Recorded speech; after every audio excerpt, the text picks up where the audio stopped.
Dipeluk, teman-teman, dipeluk, dipeluk. Lalu semua air mata itu tumpah. Lalu kulit bersih Nabi kita dicium oleh Salman. Dicium, hadirin.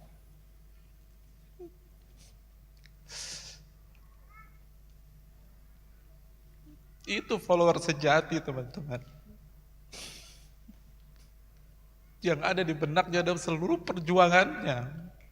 Gimana dia dipenjara oleh bapaknya. Dia kabur ke Syam.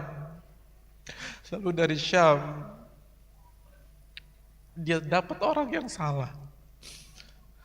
Akhirnya dia pergi ke Mausil setelah dapat orang benar. Dari Mausil ke Nisibin, dari Nisibin ke Amuria. Dan dari Amuria dia jadi budak. Tapi semua nggak sia-sia, jamaah. Semua nggak sia-sia. Detik ini beliau berada persis di belakang Rasul Sallallahu Alaihi Wasallam, dan dia peluk itu tubuh, lalu beliau cium, dan beliau nangis, setangis-nangisnya.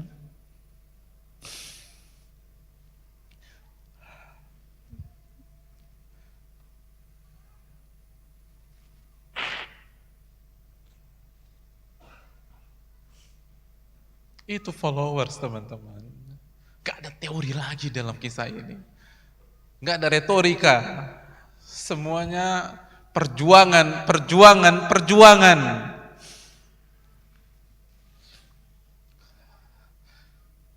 Wa khitamuhu misk. Dan endingnya seperti kasturi memeluk tubuh Rasul Sallallahu Alaihi Wasallam. Bismillahirrahmanirrahim.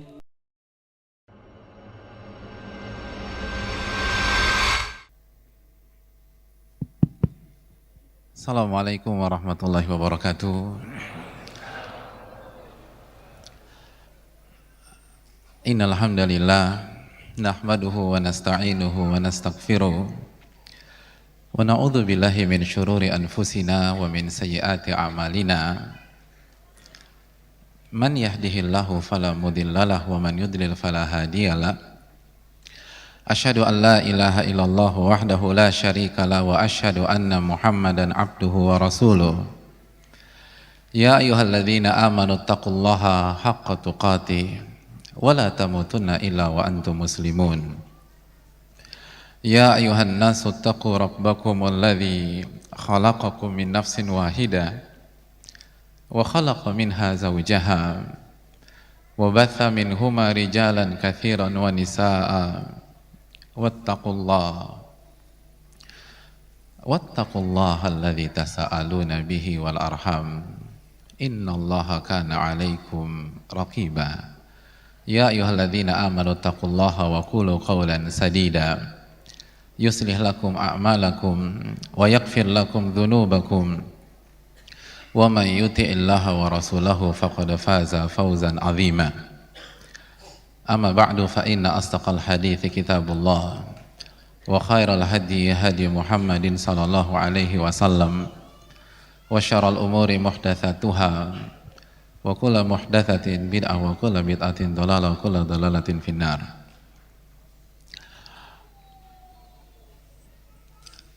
Hadirin sekalian, teman-teman semua, ikhwan dan akhwat yang saya muliakan.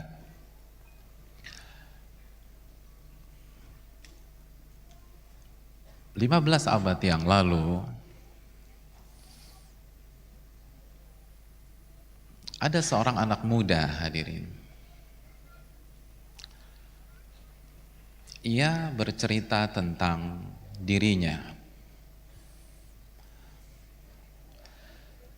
Cerita ini awalnya beliau sampaikan kepada Abdullah bin Abbas. Lalu Abdullah bin Abbas meriwayatkan lagi sampai pada akhirnya diriwayatkan oleh Al-Imam Ahmad dalam kitab Musnadnya. Pemuda ini bukan orang Arab. Ia sampaikan sendiri bahwa dia dari Asbahan.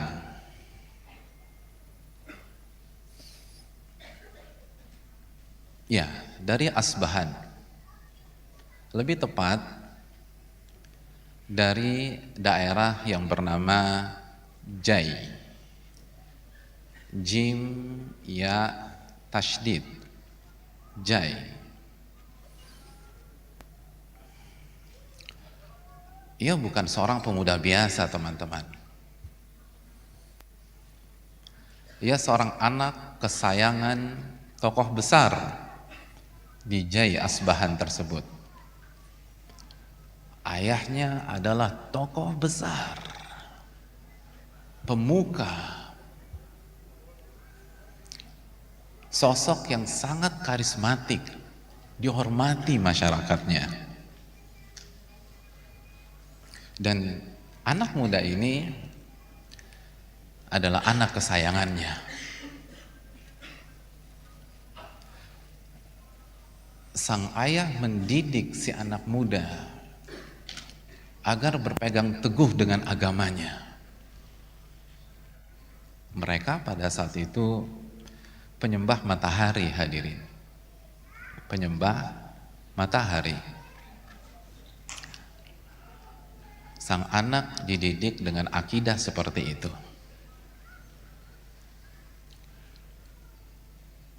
Dan sang ayah sangat protek kepada sang anak. Untuk ukuran anak laki-laki, dia tidak bisa sebebas anak laki-laki seusianya. Bahkan cenderung dikurung di dalam rumah. Sang ayah khawatir si anak terkontaminasi nilai pemikiran yang tidak sesuai dengan akidah mereka, para penyembah matahari.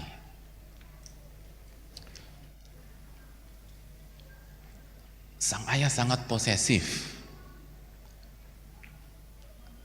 Anak muda ini nggak bisa keluar-keluar rumah dengan gampang. Waktunya mayoritas dihabisi di rumah.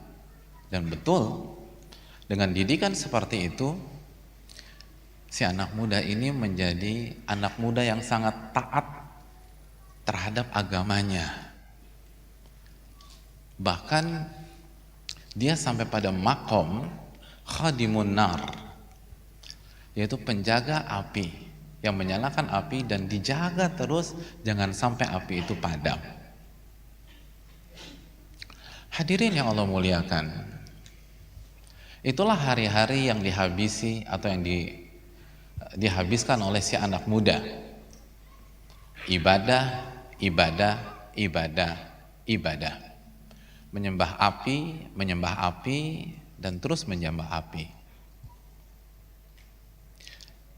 Dan si anak muda tidak diberikan kesempatan untuk melihat dunia lain. Sampai satu hari, hadirin. Sampai suatu hari, sang ayah, sekilas info buat antum semua, itu memiliki kebun yang dia handle sendiri. Dia nggak pernah libatin anaknya untuk menghandle kebunnya tersebut. Kenapa? Karena tadi kita katakan sang ayah sangat posesif. Ini anak nggak boleh ngelihat dunia luar. Nanti terkontaminasi akidahnya, nanti terkontaminasi imannya. Tapi hari itu berbeda, jamaah. Hari itu berbeda. Sang ayah sibuk, ada urusan penting, dan di waktu yang sama sang ayah membutuhkan beberapa hal dari kebunnya itu. Maka di hari itu dia minta tolong si anak, nak, tolong pergi ke kebun kita dan ambil beberapa item berikut ini. Disebutin tuh kebun gitu ya, mungkin kalau kita ada mungkin bawang atau cabai dan seterusnya. Dan seakan-akan ayahnya lupa bagaimana selama ini dia menjaga si anak dari dunia luar. Maka berangkatlah si anak itu keluar dari rumah. Kata dia, tawajjahtu ila dhai'ah, tujuanku adalah ke kebun ayahku itu.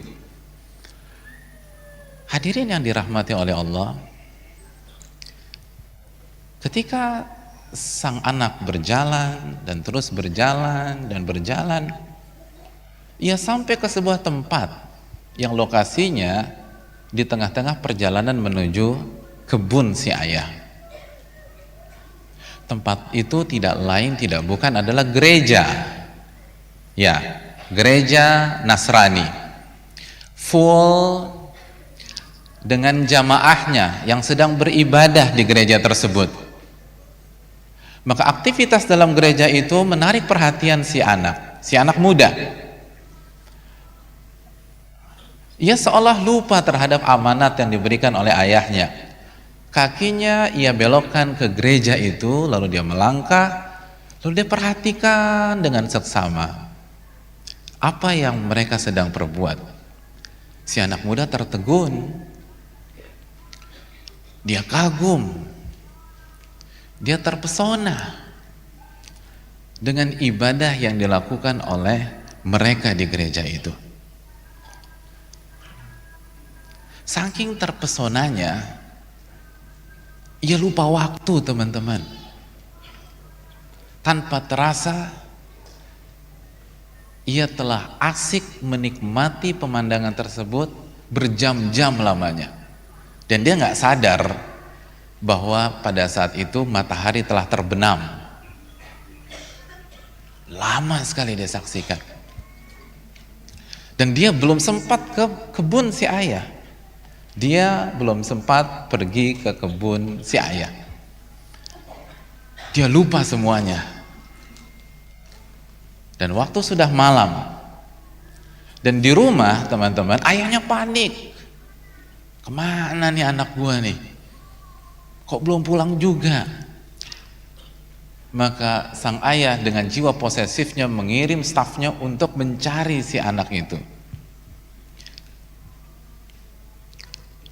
Akhirnya si anak muda ini pulang ke rumah. Lalu ditanya oleh ayahnya, kemana saja engkau, wahai anakku? Ya bunai, apakah engkau sudah mendapatkan permintaan-permintaanku? Maka sang anak menjawab, anak ini baik, teman-teman. Anak muda ini dilatih dan dididik bertahun-tahun untuk meyakini sebuah konsep kejujuran. Dia apa adanya. Beda dengan kita waktu kita cabut waktu SMA dulu. Kita bilang kita belajar matematik lah, lalu kita bilang kimia kita hari ini susah lah, padahal kita nongkrong di musola atau kita pergi ke tempat lain. Anak muda ini tidak demikian. Dia jujur. Dia katakan, mohon maaf ya, aku nggak jadi ke kebun. Aku lupa waktu. Aku menikmati pemandangan yang begitu luar biasa. Ternyata ada orang jamaah itu beribadah di gereja. Dan ibadah mereka sangat menarik, wahai ayah. Hadirin yang Allah muliakan. Ayahnya langsung panik.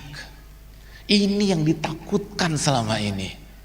Ini yang dikhawatirkan selama ini. Anaknya terkontaminasi pemikiran luar yang bertentangan dengan akidah yang selama ini mereka yakini. Lalu segera sang ayah berusaha mengcounter, dinuka wa dinu abaika khairun min dinihim. Nah, ingat baik-baik, agamamu dan agama orang tua serta nenek moyangmu itu lebih baik daripada agama mereka. Tapi fitrah nggak bisa dibohongi, hadirin. Dan sang anak ini dididik untuk jujur. Dengan lembut anak itu menjawab, ya, aku rasa enggak deh. Agama mereka jauh lebih baik daripada agama kita. Hadirin, yang ditakutkan sang ayah terjadi.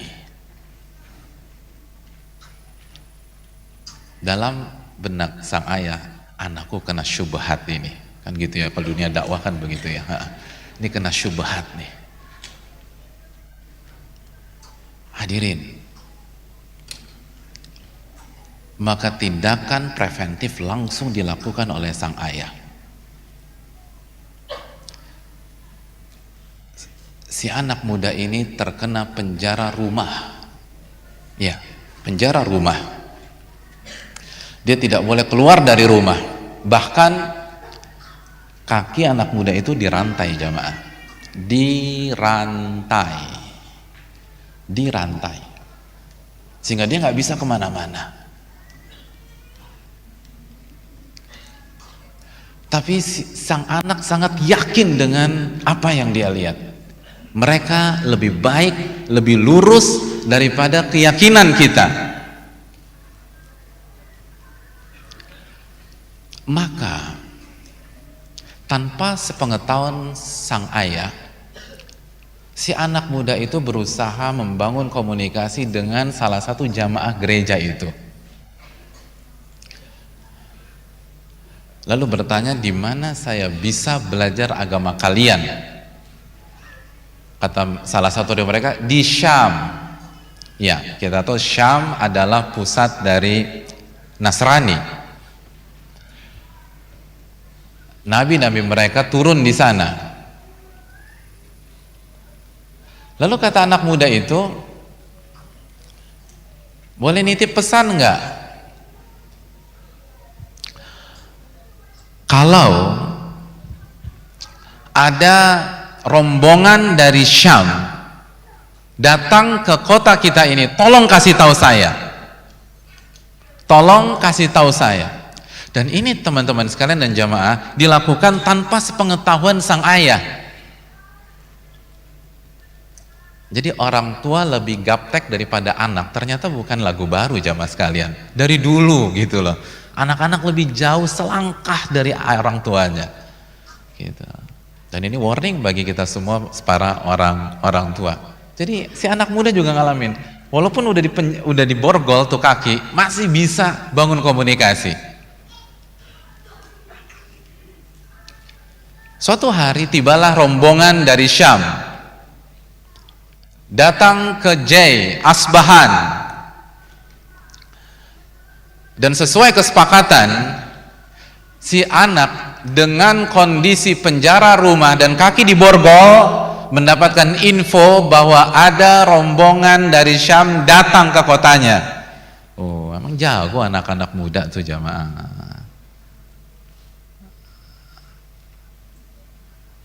Makanya saya suka ngomong sama ibu-ibu, anak-anak ibu-ibu yang SMA atau kuliah punya pacar apa enggak?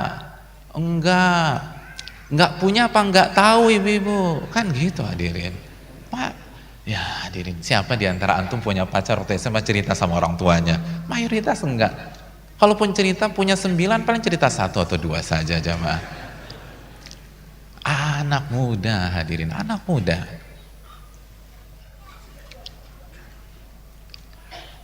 Lalu anak muda ini memberikan pesan, tolong sampaikan ke mereka, saya tahu mereka datang ke sini bukan untuk saya. Siapa saya? Saya nggak dikenal oleh mereka.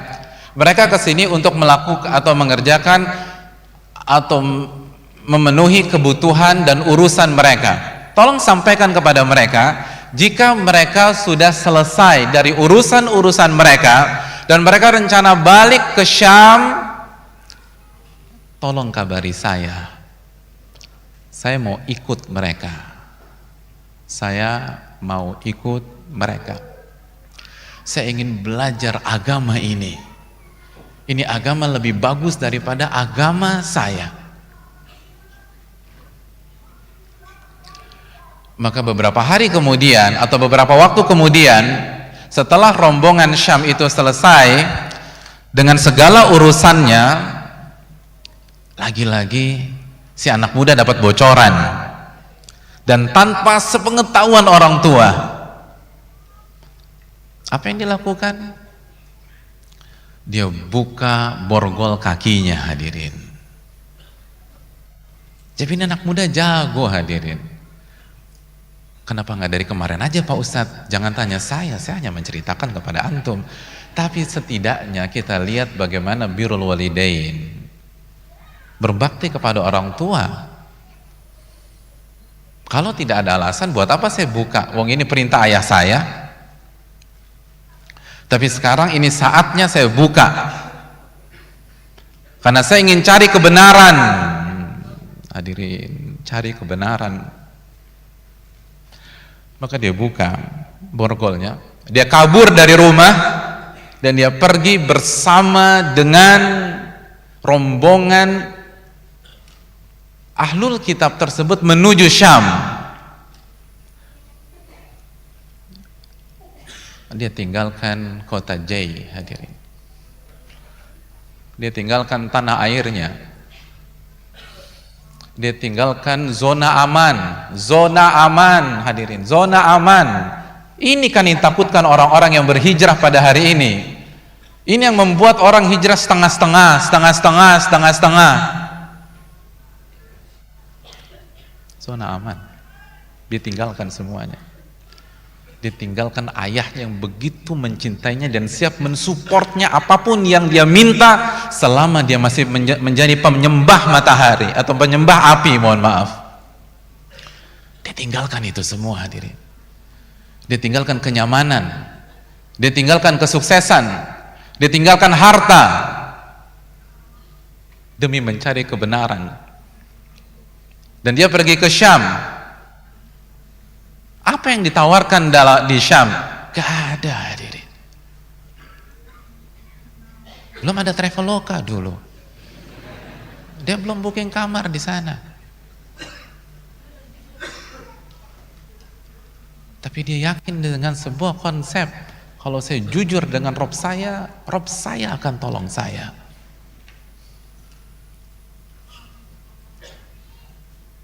Sampailah dia di Syam. Buta, sebuta-butanya. Dia tidak tahu gambaran Syam seperti apa. Dia belum lihat Syam dari Google, hadirin. Dia belum lihat YouTube. Blank.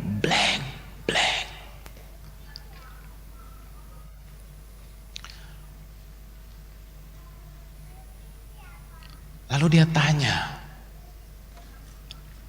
siapa orang yang paling baik yang ada di sini? Siapa orang yang paling baik? Saya mau tahu. Saya mau samperin tuh orang. Akhirnya dia dikasih tahu. Seorang tokoh agama. Disamperin jamaah. Ini baru anak muda, hadirin. Gak malu. Gak takut. Kalau berkaitan dengan kebenaran. Sebagaimana yang dikatakan Al-Imam Mujahid, la yata'allamul ilma mustahin wala mustakbir. Nggak akan bisa belajar agama orang yang malu atau minder dan orang yang sombong. Riwayat dikeluarkan Al-Imam Al-Bukhari dalam kitab sahihnya. Pede, hadirin. Datang nol besar. Anak muda ini nggak ngerti apa-apa, tapi dia mau belajar dan dia jujur sama Allah. Dia tinggalkan semua kemewahan di kota J. Maka kata tokoh agamanya, silahkan tinggal bersamaku. Karena ini anak muda bilang, izinkan saya tinggal bersamamu. Saya siap melayanimu. Saya siap berkhidmat kepadamu. Itu mental anak muda, hadirin. Berkhidmat kepada ilmu, berkhidmat kepada ahli ilmu. Dan dia gak mikir berapa salary saya, berapa saya dapat per bulan. Gak ada hitung-hitungan begitu. Tujuan saya bagaimana mendapatkan kebenaran, karena kebenaran lebih berarti daripada harta dunia. Kalau cuma cari duit, ngapain saya keluar dari Asbahan? Oh, saya kaya di sana. Bukan itu yang saya cari. Hadirin, tinggallah si anak muda dengan tokoh agama tersebut. Hari berganti hari. dia habiskan untuk melayani, melihat, menyimak, dan mempelajari gerak-gerik si tokoh agama. Dan tahu hadirin, dia kecewa. Ternyata tokoh ini musang berbulu domba.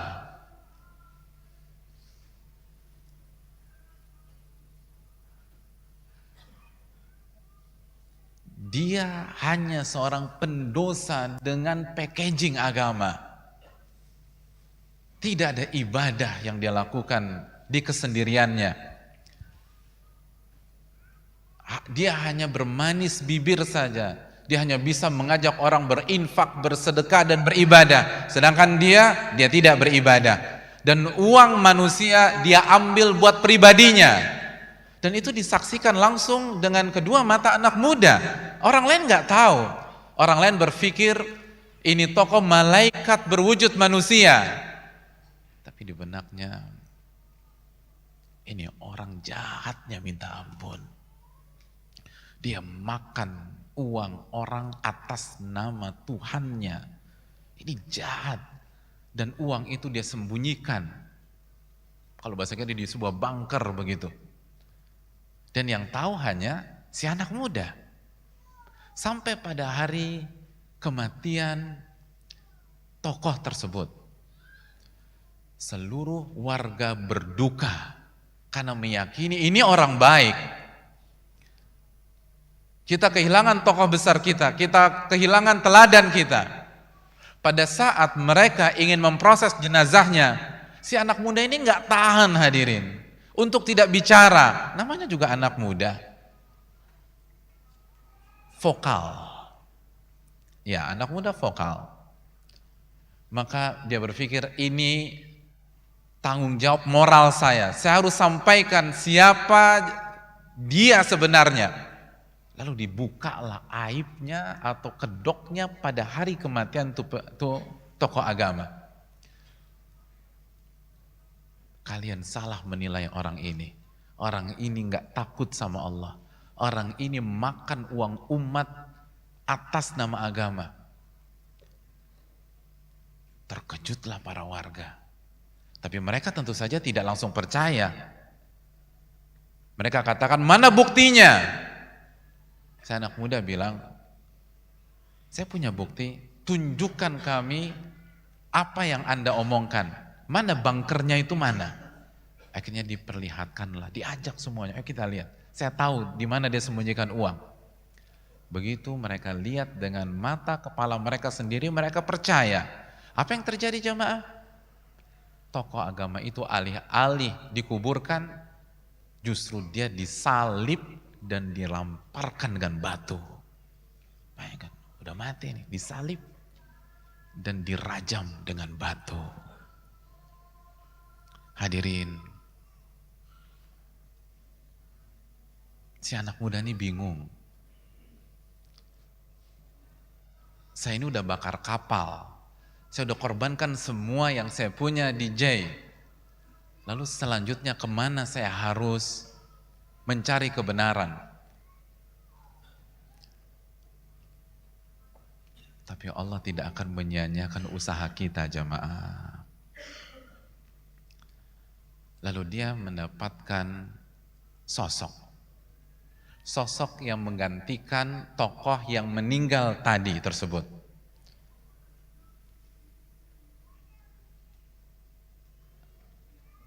Tapi namanya juga orang, kondisinya nggak seperti ketika berangkat dari J. Ada trauma dalam diri dia.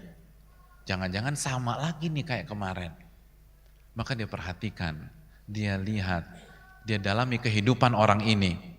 Hadirin, ternyata tokoh inilah yang dia cari selama ini. Kata anak muda itu, saya nggak pernah melihat ada orang yang ibadah sehebat dia. Saya tidak pernah melihat ada orang yang sholat seperti dia. Dan saya tidak pernah melihat ada orang lebih zuhud daripada orang tersebut. Akhirnya dia hidup bersama tokoh itu dan belajar kebenaran dari tokoh tersebut. Hari berganti hari, bulan berganti bulan, sampai tiba waktu wafatnya tokoh ini. Beliau sedang dalam kondisi sakratul maut. Ya, sakratul maut. Dan si anak muda ini galau. Dia berpikir ke depan. Kalau guru saya meninggal, insya Allah masuk surga. Tapi gimana dengan saya? Saya baru sedikit menimba ilmu dari dia. Akhirnya, di saat gurunya masih bisa diajak komunikasi, anak muda ini meminta nasihat dan wasiat. Wahai guruku, engkau tahu bagaimana kondisiku. Saya mau minta wasiat dari engkau. Kalau engkau meninggal, kemana saya harus belajar? Kemana saya harus belajar? Lalu kata gurunya, wahai anakku, saya nggak tahu ada orang yang komitmennya seperti kita kecuali seorang tokoh di daerah yang bernama Al-Mausil. Coba engkau pergi ke sana. Lalu setelah pesan itu, wafatlah sang guru. Maka si anak muda itu pergi ke Al-Mausil demi mencari kebenaran.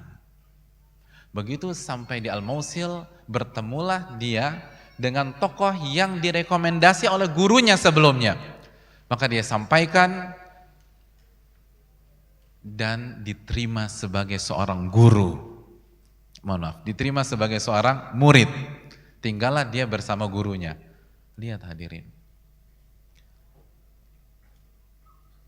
Metode terbaik itu berguru. Dan berguru itu bukan hanya datang ke kajian. Kita tempel tuh ahli ilmu, belajar dari kehidupannya.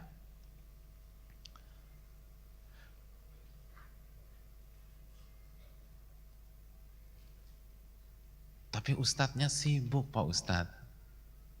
Antum sudah pergi ke Syam hadirin. Lalu dari Syam ke Mausil. Apa effort yang sudah kita perjuangkan untuk bisa berguru? Anak muda ini diterima di Mausil. Maka dia belajar, dia seneng banget. Dan ternyata gurunya di Mausil kualitasnya seperti gurunya sebelumnya di Syam. Tapi di tengah-tengah kegembiraannya, gurunya kondisinya menurun. Lalu mengalami sakratul maut. Dan dia sedihnya minta ampun. Maka mumpung guru saya masih bisa berkomunikasi, beliau bertanya kepada gurunya, wahai guruku, aku datang ke engkau itu karena direkomendasi oleh guruku yang sebelumnya. Kan aku pengen belajar, aku pengen berubah, aku pengen hijrah, aku pengen jadi lebih baik, aku ingin masuk surga. Dan aku diarahkan ke engkau, sekarang engkau akan wafat. Kemana aku harus berguru? Lalu kata gurunya, wahai anakku, saya nggak tahu ada orang yang istiqomah seperti perjuangan kita kecuali seseorang yang ada di daerah yang bernama Nisibin. Coba engkau pergi ke sana. Lalu setelah itu gurunya meninggal. Setelah gurunya meninggal, si anak muda berangkat ke Nisibin. Allahu Akbar. Asbahan. Ke Syam, dari Syam, Al-Mausil, lalu Mausil, Nisibin. Begitu sampai di Nisibin, dia bertemu dengan tokoh yang direkomendasi oleh gurunya sebelumnya. Lalu dia ajukan diri, dia ceritakan ceritanya, dan diterima dengan tangan terbuka oleh gurunya di Nisibin. Maka dia berguru dengan tokoh yang ada di Nisibin. Dan dia menikmati pembelajaran sehari-hari. Karena kualitasnya seperti gurunya yang sebelumnya dan yang pertama. Tapi kegembiraannya tidak berlangsung lama. Gurunya kembali mengalami sakratul maut. Lalu kembali dia galau hadirin. Lalu dia sampaikan, saya datang ke engkau karena saya direkomendasikan guru saya yang sebelumnya yang ada di Mausil. Lalu sekarang engkau, dan saya sangat menikmati belajar dengan engkau, saya banyak dapat ilmu, saya dapat iman, akidah saya tambah mantap, dan saya semakin yakin kepada Allah. Tapi sekarang engkau akan meninggal dunia. Siapa yang engkau rekomendasikan setelah engkau wafat? Lalu apa kata gurunya tersebut? Wahai anakku, saya tidak tahu ada sosok yang bisa dijadikan panutan dan guru kecuali seseorang yang berada di Ammuria. Coba Anda pergi ke sana, belajar sama beliau. Begitu gurunya wafat, maka si anak muda pergi ke Ammuria. Itu hadirin,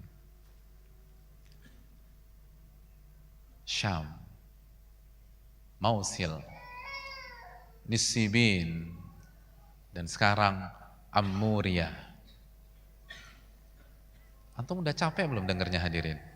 Antum dengar aja capek. Antum bayangin break gimana kalau beliau ini udah mulai ngantuk, udah mulai mau baca bismika Allahumma amutu wa ahya. Hadirin, antum berpikir mental seperti itu bisa membuat antum sukses? Enggak. Surga mahal jamaah. Ala inna sil'atallahiyal ghaliyah. Ala inna sil'atallahiyal jannah. Yang Allah tawarkan tuh mahal. Yang Allah tawarkan surga.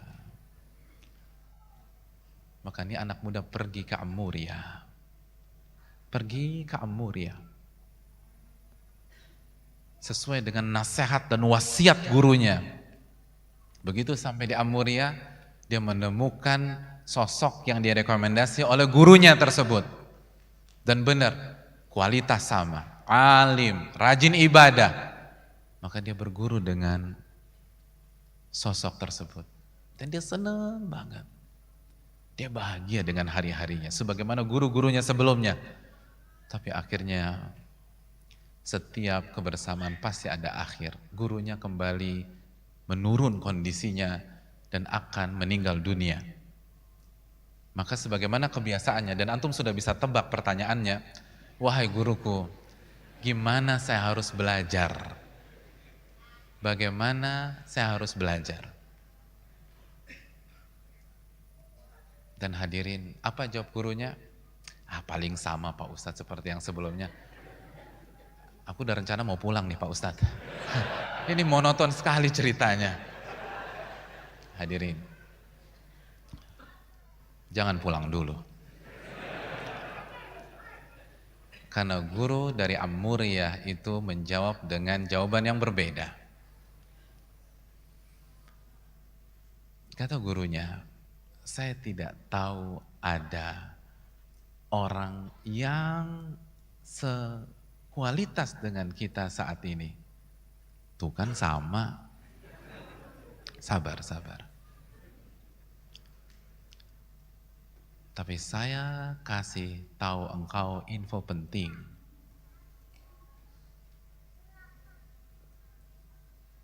Akan ada nabi.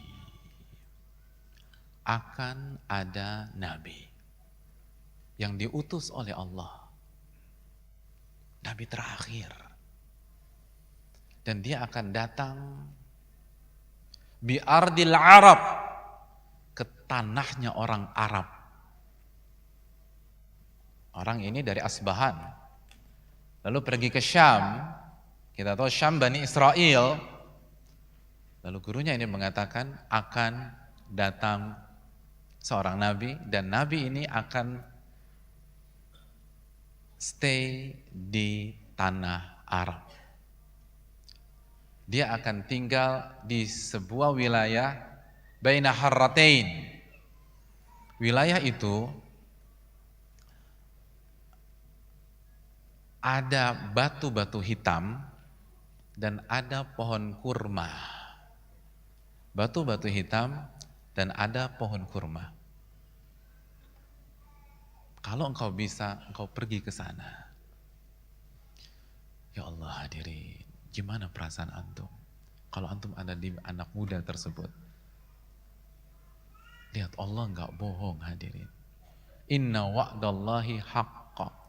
Ini anak muda udah bakar kapal, udah korbankan semuanya. Dia tinggalkan kemewahan, dia tinggalkan status sosial, dia tinggalkan seluruh yang dia punya di kota J. Tujuannya hanya ingin bertemu dengan guru. Dia nggak muluk-muluk. Dia hanya ingin belajar, belajar, belajar, belajar. Lalu lihat perjalanannya, arahkan ke guru, ke guru, ke guru. Dan sekarang gurunya mengatakan akan ada nabi. Itu senengnya minta ampun. Hadirin yang Allah muliakan. Lalu selama di Amuriah, ini anak muda punya usaha, teman-teman. Sehingga dia punya sedikit harta, dia punya sapi dan dia punya kambing. Dia punya sapi, dia punya kambing. Suatu ketika ada sekelompok pedagang yang datang ke Amuriah. Pedagang yang datang ke Amuriah. Lalu dia datengin tuh pedagang, sekelompok rombongan pedagang. Lalu disampaikan ke anak muda. Tapi sebelumnya hadirin sekalian, kalau antum punya beberapa sapi dan kambing, kira-kira buat apa hadirin? Buat apa? Nah, buat apa? Selain kawin. Aduh, apa nggak ada isu yang lain di benak antum selain kawin hadirin? Ya Allah. Biaya sewa gedung Pak Ustadz, sama aja itu mau kawin. Dia datangi rombongan itu, dia katakan, bisa nggak saya ikut sama kamu? Kalian mau kemana sih? Udah ceritain, kita mau kesini nih.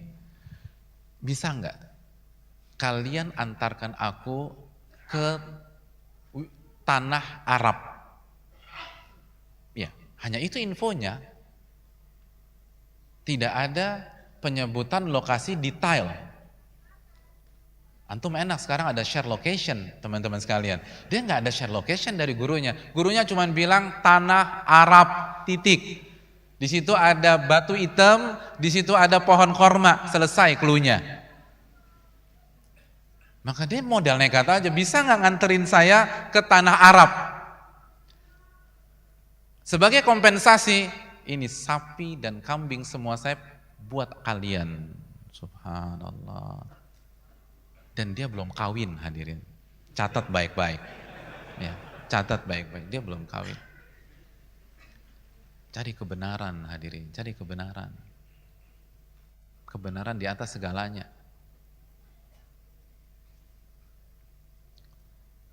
Kata ketua rombongan, oke. Kita terima. Serahkan sapi dan kambing kamu boleh ikut kita, nanti kita akan antar. Itu senangnya minta ampun hadirin. Dan gak mikir panjang tuh, nanti gimana di sana, aku makan apa, terus cewek Arab mau gak sama aku dan seterusnya. Gak mikir begitu hadirin. Dan ini juga belum jelas, lokasinya belum jelas. Yang penting semakin mendekati saya ikut udah. Yang penting tanah Arab kan, udah gitulah. Senang deh gitu ya. Hadirin yang Allah muliakan. Maka berangkatlah dengan hati yang bahagia. Dan hari-hari perjalanan dia lewati dengan sebuah optimisme yang besar. Tapi ekspektasi hanyalah ekspektasi hadirin. Di tengah perjalanan rombongan berkhianat kepada dia. Ya, berkhianat. Kesepakatan dicampakkan. Alih-alih diantarkan ke tanah Arab, dia dijual sebagai budak. Allahu Akbar. Dijual sebagai budak hadirin. Jadi budak.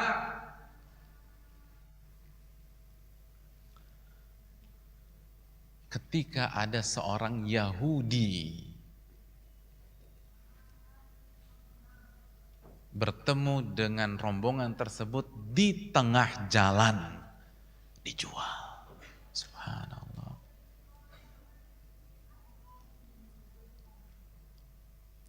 Lalu dia dibawa oleh majikannya yang baru. Majikan. Sebagai seorang budak. Ini anak bangsawan, anak orang kaya, anak yang terbiasa dengan fasilitas. Lalu sekarang jadi budak. Sekarang dia harus menerima kenyataan jadi budak. Dibawa sama tuh Yahudi ke tempat dan ke daerah dia, ke rumahnya. Begitu sampai di rumahnya, dia lihat ternyata daerah tuh Yahudi dipenuhi oleh pohon korma, pohon korma, pohon korma, pohon korma. Lalu apa kata dia? Dia bilang, inilah arju. Begitu saya lihat pohon korma, saya sangat berharap semoga di sini Nabi itu datang. Hadirin, ya Allah, jadi budak. Dan dia nggak peduli jadi budak. Jadi budak jemaah, jadi budak. Budak, bukan jadi pembantu, jadi budak. Tapi nggak ada kekecewaan, nggak ada sedih, nggak ada kegalauan. Begitu dia lihat pohon korma di sini nih. Kalau Anda hijrah ngeluh hadirin. Lalu Anda cuma di PHK aja down. Ini anak muda senang, demi Allah senang. Padahal dia juga nggak tahu apakah di situ benar atau enggak. Yang penting ada pohon korma, yang penting ada pohon korma. Subhanallah. Anda mau bicara follower sejati, ini follower sejati. Dia nggak tahu apakah benar apa enggak. Yang penting ada pohon korma, senang dia. Dan ternyata bukan jamaah, bukan. Itu bukan kota Madinah.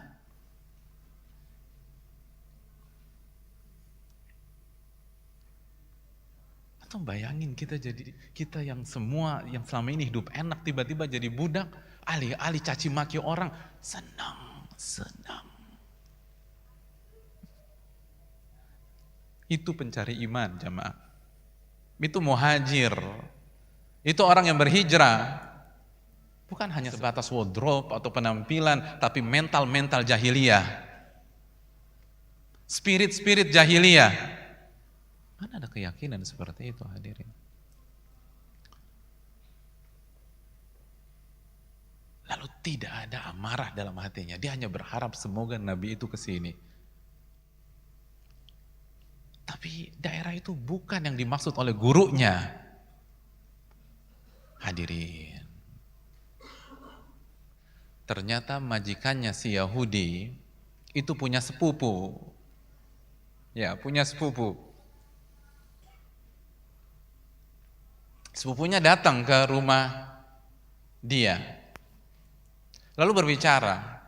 Lalu melihat tuh anak muda. Lalu sepupunya menawar. Kayaknya boleh juga tuh budak lo tuh.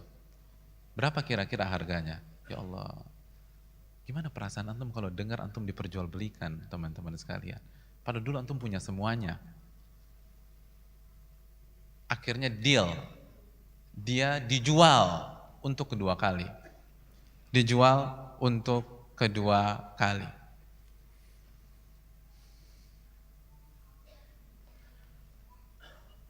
Antum tahu siapa yang beli? Yahudi dari Bani Quraidah. Allahu Akbar. Dan antum tahu Bani Quraidah tinggal di mana? Di Madinah jamaah. Di Madinah. Allahu Akbar. Intan surullah yansurkum wa yuthabbit aqdamakum. Jika kalian nolong agama Allah, Allah akan tolong kalian. Tapi kan Allah nggak cerita gimana cara Allah tolong. Pertanyaan Anda, percaya apa enggak?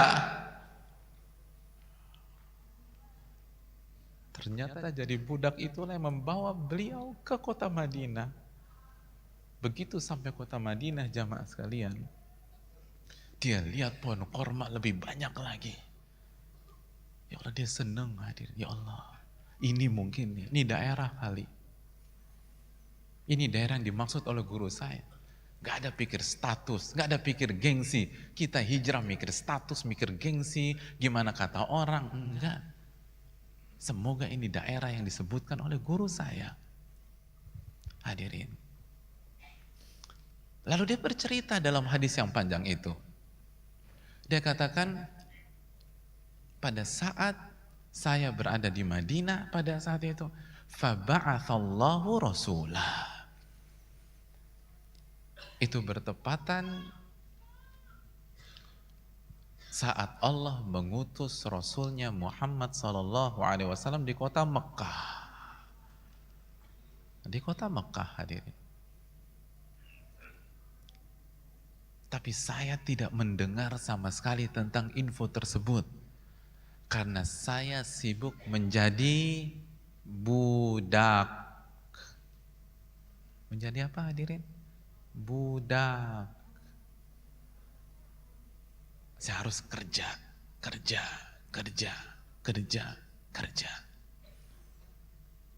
Itu hari-hari yang saya harus habisi pada saat itu. Jamaah. Tapi dia nggak pernah lupa harapannya. Dia nggak pernah lupa pesan gurunya. Dia berdoa, dia minta, dia berharap, dia nggak down, dia nggak mundur, dia nggak kabur, hadirin. Coba saya ajak antum kembali ke episode atau scene pertama-tama kisah ini. Dia bisa kabur saat di penjara rumah dengan borgol di kaki, dia bisa kabur. Ketika dia jadi budak, tidak ada borgol, hadirin. Kenapa dia nggak kabur? Karena dia berharap Nabi itu datang ke kota itu. Dia nggak peduli mau jadi budak kayak, mau disuruh-suruh kayak, mau dibego-begoin orang kayak, bukan itu poinnya. Itu bukan poinnya, jamaah. Poinnya adalah bagaimana saya bisa berguru dengan sang Nabi. Dia nggak kabur, dia bisa kabur. Oh, sama bapaknya dia bisa kabur dan dia pulang lagi ke Jai. Dia punya semuanya di sana. Dia ditunggu oleh bapaknya. Dia nggak kabur. Dia jadi budak.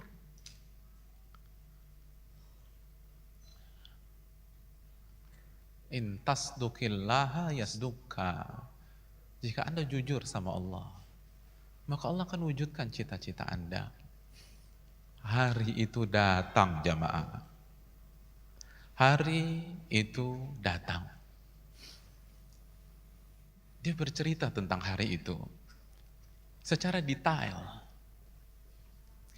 Pada saat itu dia sedang berada di atas pohon kurma. Sedang bekerja sebagai apa? Budak.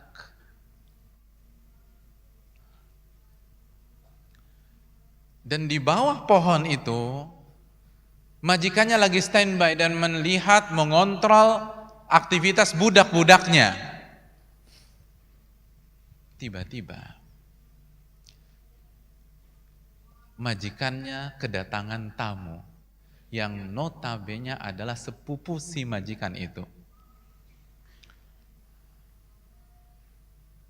Lalu si sepupu bawa sebuah informasi penting. Kata sepupunya, qatalahullah.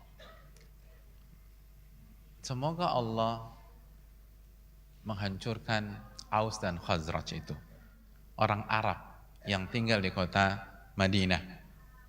Hari ini informasinya, hari ini mereka sedang berkumpul di Kuba. Di kabilah Amr bin Auf. Mereka sedang berkumpul di sana menyambut seseorang yaz'umuna annahu nabi. Mereka meyakini tamu yang datang ke mereka hari ini adalah nabi. Kalimat itu terdengar sampai ke atas pohon korma.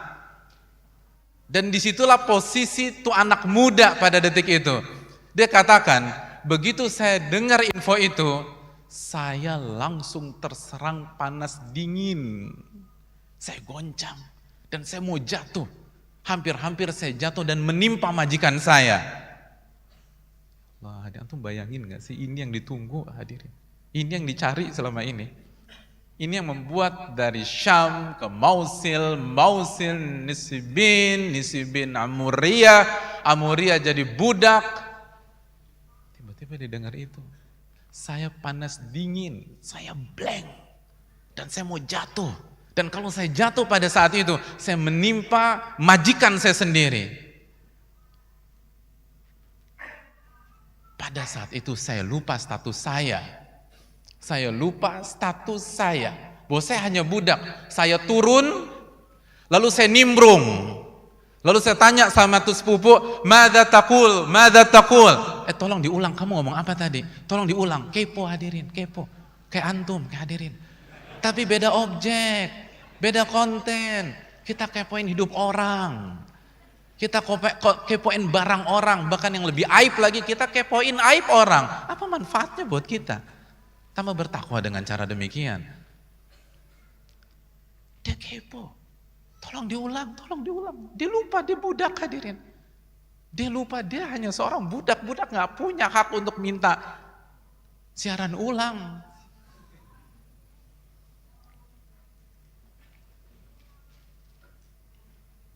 Begitu dia meminta, majikannya marah besar. Dan majikannya mengatakan, celaka Anda. Dalam riwayat, dipukul hadirin, digampar plak. Lukmatan syadidah, dengan pukulan yang keras pada saya. Ya Allah. Anak bangsawan jamaah, anak bangsawan. Nggak ada yang berani sama dia dulu. Demi cari kebenaran, digampar. Terus ditanya, kenapa kepoin begini? Oh enggak maksudnya tadi biar jelas aja, biar clear. Apa clear? Urus urusan lo sana. Lo kan budak, gak ada urusannya sama ini. Kenapa langsung turun dari langit? Iya kan hadirin. Antum bisa bayangkan gak sih perasaan, gimana kalau kita berada di posisi pemuda tersebut? Bertahun-tahun kita tunggu momen tersebut. Ini momen kita hadirin, ini momen kita. Tapi akses itu gak dibuka. Akhirnya dia kembali bekerja. Hadirin, kita balik ke scene sebelumnya.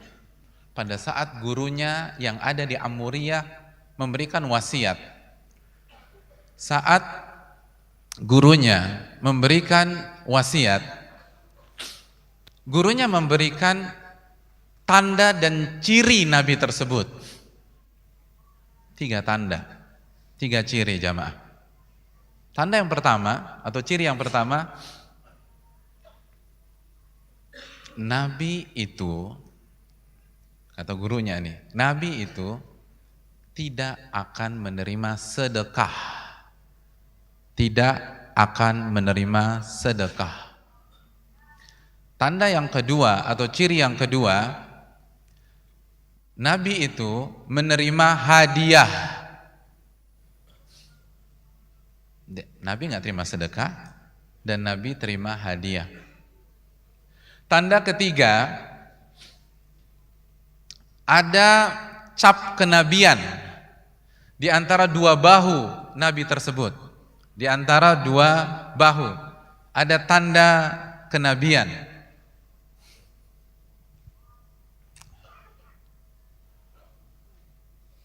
Maka begitu dia mendengar informasi tersebut, siang itu dia sibuk sendiri. Sibuk hadirin. Dia kumpulkan makanan yang dia punya. Makanan yang dia punya.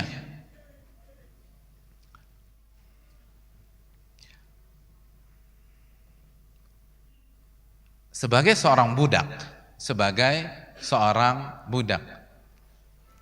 Sore harinya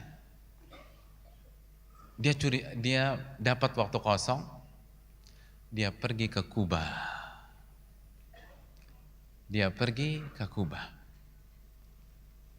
Lalu untuk pertama kalinya dia melihat sosok yang diyakini oleh sahabat-sahabat sosok itu sebagai nabi.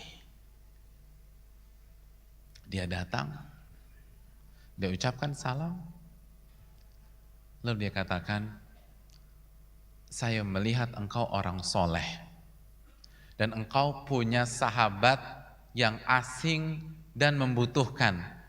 Ini ada makanan sedekah untuk engkau dan sahabat-sahabatmu. Ini ada sedekah. Setelah dikasih, lalu dia menjauh, hadirin. Dia menjauh.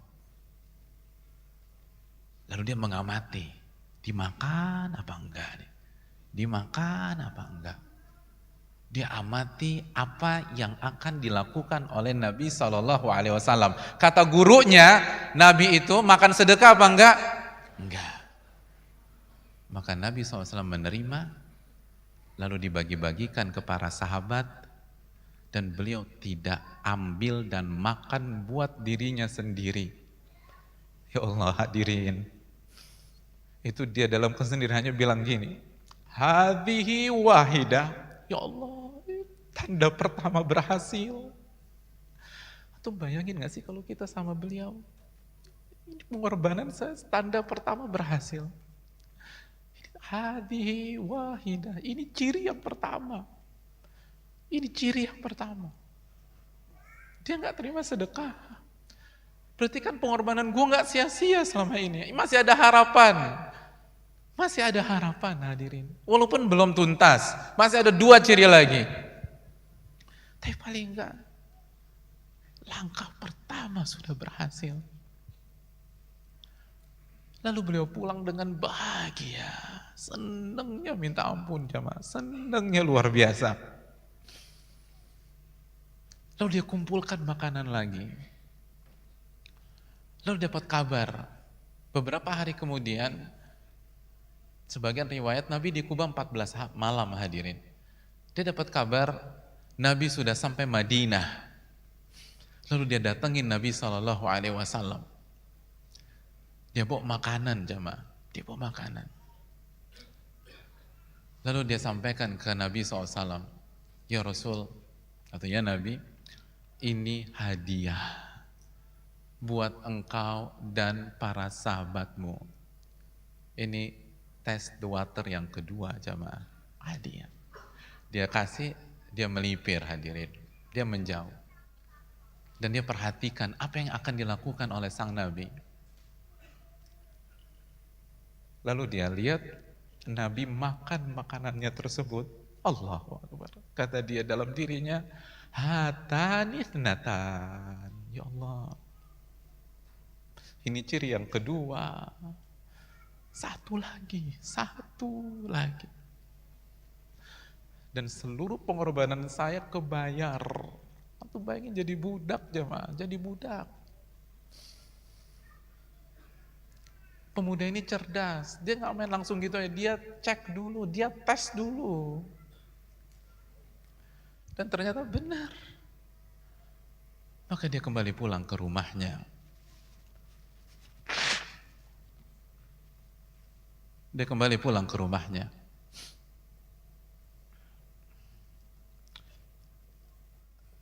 Karena ciri yang ketiga nggak mudah. Apa ciri yang ketiga jemaah? Ada tanda kenabian di punggung. Sedekah mudah mungkin. Hadiah mungkin mudah. Tapi gimana cara tahu tanda kenabian di antara 2 bahu? Sedangkan dia bukan tukang bekam, hadirin. Bukan tukang pijit. Bukan tukang akupuntur. Kalau tukang bekam kan gampang jamaah. Gue bekam dia loh. Ya Allah.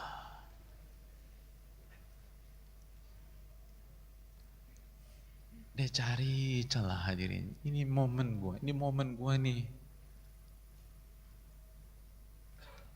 Dia dapat kabar Nabi sedang ada di Baqi. Ada di Baqi.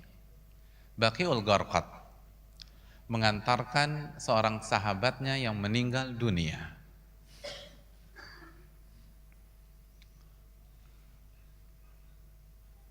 Kondisi outdoor, mungkin bisa tersingkap karena akan ada prosesi pemakaman, mungkin ada baju yang akan tersingkap. Ini momentum saya pergi ke Baqi. Begitu saya pergi, saya ucapkan salam, saya bertemu dengan Nabi SAW. Saya ucapkan salam. Habis ucapkan salam, saya langsung memutar ke arah belakang Nabi. Lalu berusaha melihat. Tapi nggak bisa kelihatan. Coba lagi, lihat lagi. Nggak kelihatan jamaah. Dan Nabi mulai curiga. Coba kalau antum di posisi Nabi, ada orang salaman langsung ke belakang. Teman bingung, kenapa? Bingung kita hadirin. Nabi tahu Salman menginginkan sesuatu. Ya, pemuda itu Salman hadirin. Pemuda itu Salman.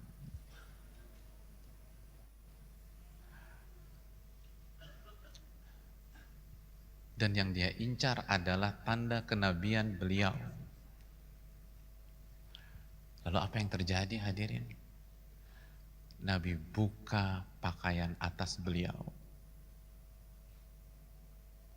Dan tanda itu terlihat. Lalu Salman langsung datang ke Nabi, beliau peluk Nabi kita SAW.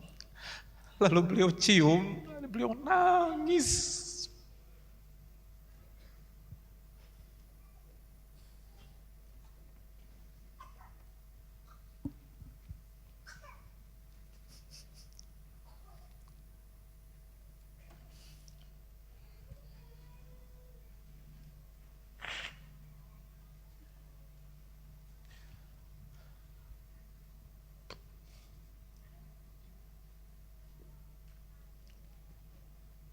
Dipeluk teman-teman, dipeluk.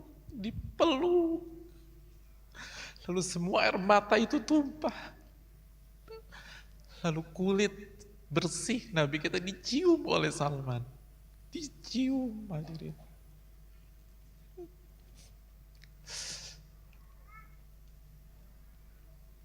Itu follower sejati teman-teman.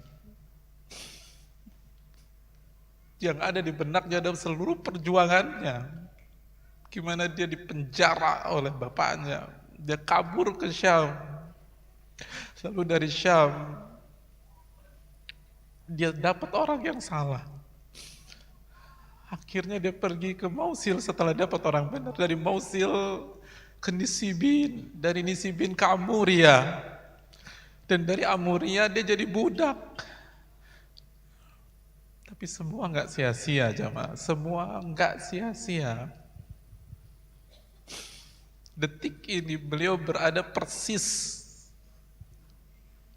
di belakang Rasul Sallallahu Alaihi Wasallam dan dia peluk itu tubuh, lalu beliau cium dan beliau nangis, setangis-nangisnya.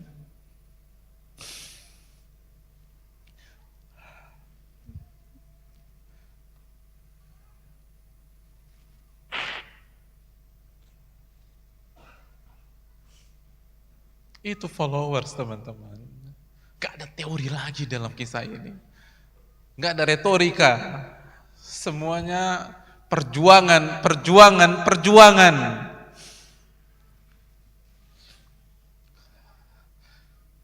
Wa khitamuhu misk. Dan endingnya seperti kasturi memeluk tubuh Rasul Sallallahu Alaihi Wasallam.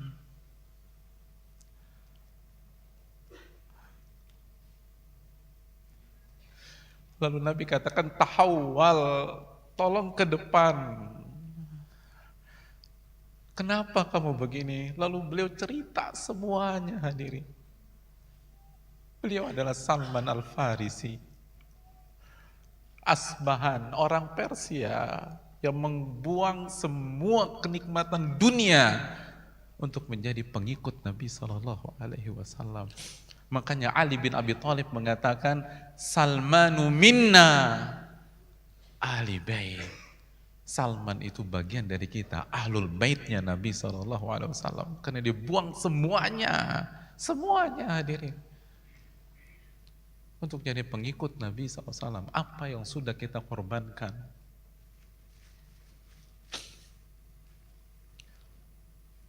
Kita dengar cerita ini nangis kita, teman-teman. Gimana kalau kita benar-benar di posisi Salman, bisa memeluk tubuh Nabi SAW, lalu kita tumpahkan air mata kita di pundak Nabi SAW.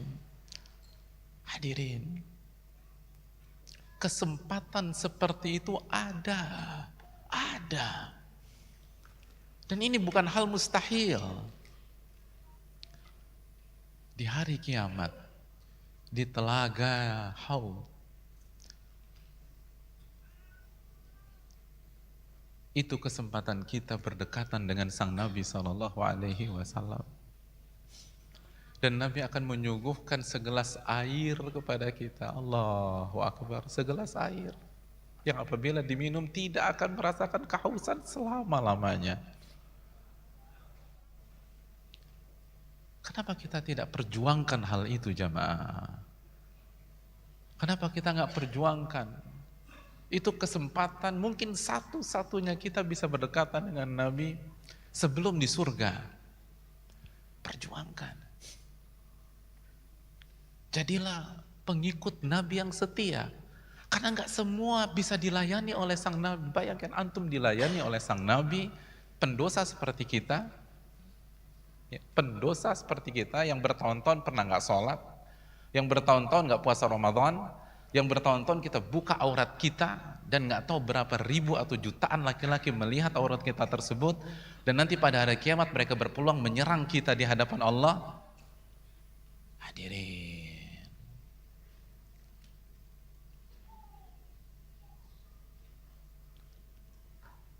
gak semuanya dilayani oleh Nabi, hanya pengikut setianya. Karena nanti ada yang tercegah, dan ketika Nabi berusaha membelanya, maka beliau akan mendapat jawaban, fa innaka la tadri ma ahdatsu ba'duk. Anda tuh nggak tahu apa yang mereka lakukan setelah engkau wafat, wahai Rasul. Mereka tidak menjalankan sunnahmu. Hadirin, pengikut sejati itu bukan lisan yang bermain. Pengikut sejati itu pengorbanan. Apa yang berani kita korbankan untuk Allah dan Rasulnya Sallallahu Alaihi Wasallam. Dan Allah enggak pernah menyelisih janjinya. Innallaha la yukhliful mi'ad. Salman sudah menjadi bukti nyata bagi kita. Itu anak muda, teman-teman. Itu loyalis, itu pengikut, dan dibayar manis, memeluk tubuh Nabi SAW dan menumpahkan air matanya. Lalu Nabi mengatakan, katib ya Salman, tolong bebaskan diri Anda. Lalu Nabi meminta para sahabatnya yang punya uang untuk membantu Salman memerdekakan dirinya, dan Salman pun merdeka. Hadirin, cuman sebentar kok perjuangan, gak lama. Allah hanya ingin uji kita, loyal gak kita kepada Allah? Setia gak kita sama Nabi SAW? Apa yang kita rasakan, dirasakan oleh anak-anak muda yang jauh sebelum kita. Dan yang kita rasakan dan kita korban gak ada apa-apanya dibanding mereka. Kalau sekarang saja sudah ngeluh, sudah gak berani keluar dari zona aman, bagaimana kita menjadi pengikut Nabi kita Sallallahu Alaihi Wasallam?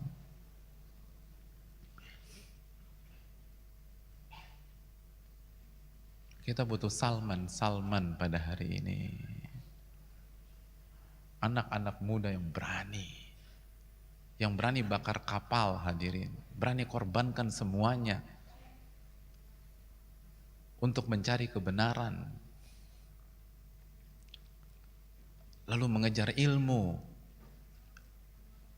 Mereka berguru, mereka hidup dengan guru mereka, bukan hanya sekedar datang ke kajian. Mental Salman bukan itu. Beliau tahu bagaimana cara jadi berubah. Kita harus hidup dengan ilmu. Kita harus punya hubungan dekat dengan ahli-ahli ilmu.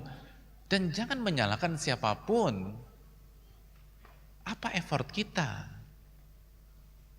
Kenapa Salman bisa dengan mudah, dalam tanda kutip, berguru ke sana, berguru ke sini? Karena beliau korbankan semuanya. Semuanya. Sedangkan kita komitmen ke kajian seminggu sekali saja tidak bisa. Komitmen ke kajian pekanan saja, afwan akhi, afwan ukhti, gue gak bisa datang, gue lagi sibuk. Gimana Anda bisa menjadi follower sejati? Oleh karena itu hadirin yang Allah muliakan,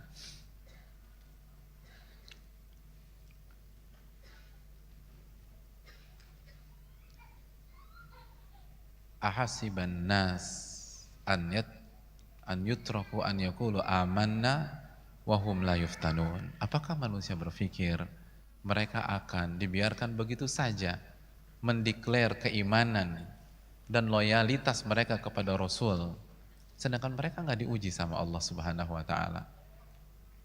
Allah pasti akan uji mereka. Dan Allah telah uji umat-umat sebelum mereka. Fala ya'lamannallahu alladhina shadaqu wa la ya'lamannal kadzibin. Sehingga terbukti mana yang jujur ketika mengklaim sebagai pengikut Rasul dan mana yang KW dan berbohong pada saat dia mengklaim. Ini yang bisa disampaikan pada kesempatan kali ini. Semoga bermanfaat. Wassallallahu wasallam ala nabiyina Muhammad wa ala alihi wa sahbihi ajma'in.